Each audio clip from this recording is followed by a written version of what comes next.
बिस्मिल्लाहिर्रहमानिर्रहीम। अस्सलाम वालेकुम। कैसे हैं आप सब लोग। तो आज जो रेसिपी मैं आपसे शेयर करने जा रही हूँ वो है मटन मंदी।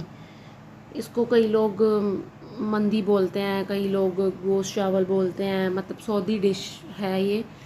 तो इसके लिए ना मुझसे ये वो वाला क्लिप मिस हो गया, मिस मतलब कि मतलब समझिए डिलीट हो गया। तो इसके लिए ना साबुत गरम मसाला लेना है आपने। गोश्त को प्रेशर में डाल दें, अगर आप प्रेशर में नहीं डालना चाहते तो बड़े पतीले में डाल के तो उसमें आपने रान रख देनी है। रान गोश्त किसी भी चीज़ से आप बना सकते हैं, यानी मटन से, बीफ से आप इसको बना सकते हैं। इसमें मैंने क्या क्या लिया है वो देख लेते हैं। इसमें मैंने मसाले डाले हैं साबुत सारे गरम मसाले, सूखा धनिया, ज़ीरा, काली मिर्च, गोल वाली लाल मिर्च, दालचीनी, जायफल, जलवतरी, लौंग और काली मिर्चें, सब्ज़ मिर्च, सब्ज़ मिर्च डाली है, अदरक डाला है, लहसुन डाला है, प्याज डाला है और टमाटर। सारे मसाले 1 टेबल स्पून थे। एक छोटे साइज़ का प्याज था और एक ही छोटे साइज़ का टमाटर था। और छोटा साइज़ जो था वो मतलब एक पोथी लगा लें लहसुन की, और एक क्यूब साइज़ मतलब 2 इंच का टुकड़ा जो है ना वो अदरक का था। ठीक है। और उसके बाद उसको हमने चढ़ा दिया ऊपर। आप प्रेशर में बनाना चाहें प्रेशर में बना लें, अगर आप वैसे पतीले में बनाना चाहें तो पतीले में बना लें, आपकी अपनी चॉइस है। मतलब टाइम लेता है वैसे पतीले में बनाना, तो आप उसको जो है वो प्रेशर दे लें अपने गोश्त के हिसाब से कि वो कितने टाइम में गल जाएगा। उसको हम यखनी को सेपरेट कर लेंगे। उसके बाद हमने ये लिया है ज़ीरा, लौंग, काली मिर्च और एक बड़ी इलायची। ठीक है। इसको आप थोड़े से ऑयल में डाल देंगे क्योंकि गोश्त जो होता है वो ऑलरेडी थोड़ा सा चर्बी के साथ होता है, तो उसमें आपको इतना ज़्यादा ऑयल की ज़रूरत नहीं पड़ती। तो मैक्सिमम 1/4 कप के करीब जो है वो ये ऑयल था, और इसमें मैंने ये मसाले डाल के इसको हल्का सा सौते कर लिया। मतलब घी भी गर्म हो गया और मसाले भी मतलब थोड़े से कड़कड़ा लिए। फिर वही वाली थोड़ी सी 1/2 कप यखनी डाल के तो मैंने उसको कर लिया ताकि मसाले जो हैं वो जल ना जाएं। फिर साथ में ही हम ये गोश्त रख देंगे जो हमने बॉईल किया हुआ, इसको हम ना फ्राई कर लेंगे, क्योंकि वो एकदम से अगर हम बड़े पतीले के अंदर गोश्त रखेंगे, क्योंकि वो नीचे ऑयल होगा, तो ये गोश्त जो है वो चिपक जाएगा साथ में। ठीक है। तो हम इसको अच्छे से जो है ना वो ये पानी सूख जाएगा इसका नीचे से, हम इसको फ्राई कर लेंगे। जब हम इसको अच्छे से फ्राई कर लेंगे तो फिर हमने इसको निकाल लेना है। फिर हमने इसके अंदर जो इसकी जो बाकी की यखनी होगी वो अपने चावलों के हिसाब से, ये मेरे पास पूरी रान थी, पूरी रान के मैंने पीसेस कर लिए थे। लोग पूरी भी प्रेफर करते हैं, मतलब पूरी ही रान को बना लेते हैं, लेकिन अगर आप ना बनाना चाहें तो कोई मसला नहीं है, आप इसके पीस कर लें। ठीक है।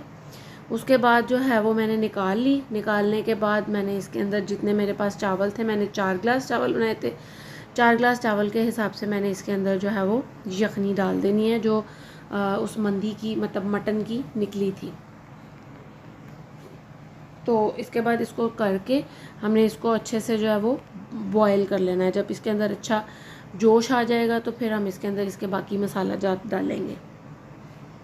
बस यखनी को आपने जो है वो अपने चावलों के हिसाब से डालना है। अगर बच जाए यखनी तो नो प्रॉब्लम, आप उसको किसी और चीज़ में भी यूज़ कर सकते हैं, आप वो रख लीजिएगा। तो उसके बाद जो है ये गरम मसाला है, एक बड़ा चम्मच भर के गरम मसाले का डाला है, एक बड़ा चम्मच काली मिर्च का डाला है। नमक ऑलरेडी यखनी में मैं डाल चुकी हूँ।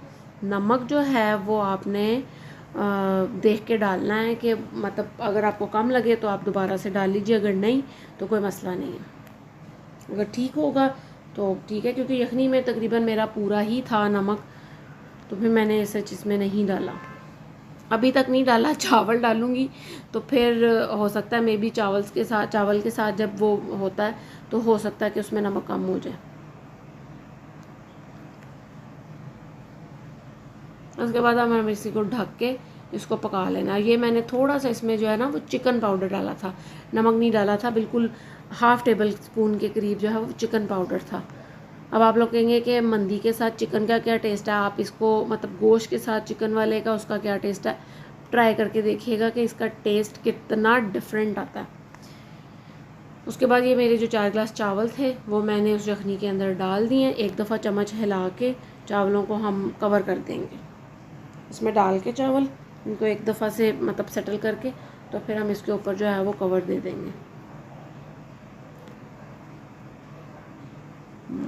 कवर दे के तो फिर भूल नहीं जाना, कवर दे के आपने ध्यान रखना है कि तब तक वेट करना आपने कि जब तक इसका जो है वो पानी खुश्क ना हो जाए, इतना हो जाए कि हमें इसको फिर दम देना है। अभी आप लास्ट पे भी नमक चेक कर सकते हैं कि अगर इसमें कम लगे आपको तो आप डाल लीजिएगा, वरना जो वो गरम मसाला और काली मिर्च है उसका इतना ही इसके अंदर फ्लेवर आएगा, क्योंकि ये ना नमकीन टाइप बनती है, इसमें स्पाइसेस ज़्यादा नहीं जाते। अभी ये देखें दम आने वाला है, तो हम इसका चूल्हा जो है वो फ्लेम जो है वो थोड़ा स्लो कर देंगे, ताकि जो वो थोड़ा पानी है वो बीच में रहे, ताकि चावल जो है वो अच्छे से कुक हो जाएँ, जो बाकी ये तो रह चुके हैं। अब ये रान के जो पीस हैं, गोश्त ले लें आप, बड़ा गोश्त बड़े गोश्त की बना लें, छोटे गोश्त की बना लें, वो आपकी अपनी चॉइस है। गोश्त होना चाहिए, चिकन की थोड़ी डिफरेंट होती है। तो अब ये गोश्त हम ऊपर रख के इसके अच्छी तरह सजा देंगे इसके ऊपर गोश्त को। ये इतना गज़ार होता है, मतलब इतना सॉफ्ट होता है गोश्त कि आप इसको हाथ लगाएंगे तो ये टूटता जाता है। इसमें भी ये देखें आप, मेरे ये 2 पीस बड़े बड़े थे, लेकिन वो जब मैंने इसको यखनी में से निकाला, हालांकि मैंने इसकी जो यखनी है वो प्रेशर में नहीं बनाई, मैंने ये खुले बड़े देचके में बनाई थी, लेकिन वो पीसीज हो गए उसके, मतलब उसको उठाते उठाते ही वो उसका इतना, क्योंकि ये मछली की बोटी होती है, इसमें सख्त वाली बोटी नहीं होती, रान है ना, तो रान की मछली वाली बोटी होती है, तो वो ऑटोमेटिकली जो है ना वो टूट जाती है।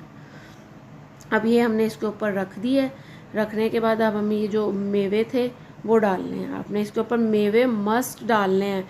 इस रेसिपी की सबसे बड़ी जान जो है वो ये मेवे ही हैं, क्योंकि बाज़ लोग कहेंगे कि जी मीठा आता है, तो जो आप काबुली पुलाव खाते हैं उसके अंदर भी ये चीज़ें होती हैं, लेकिन इसमें ये मेवे लाजमी डलते हैं। हर बाइट के साथ जब मेवा आता है तो वो जो है वो मज़े का लगता है। अब ये मैंने इसके ऊपर डाला है पिसा हुआ सूखा धनिया और गरम मसाला था ये, इसको हम इसके ऊपर सारा स्प्रिंकल कर देंगे। 1/2 टेबल स्पून के बराबर जो था वो गरम मसाला था, और 1/2 टेबल स्पून जो था वो सूखा धनिया था, उसको हमने इसके ऊपर जो है वो डाल देना। और फिर हमने इसको तकरीबन जो है वो, ये मेरा फ्लेम थोड़ा सा तेज़ रह गया था, तो मुझे लगा कि कहीं चावल नीचे से कच्चे ना रह जाए, आपने फ्लेम पहले ही स्लो कर देना।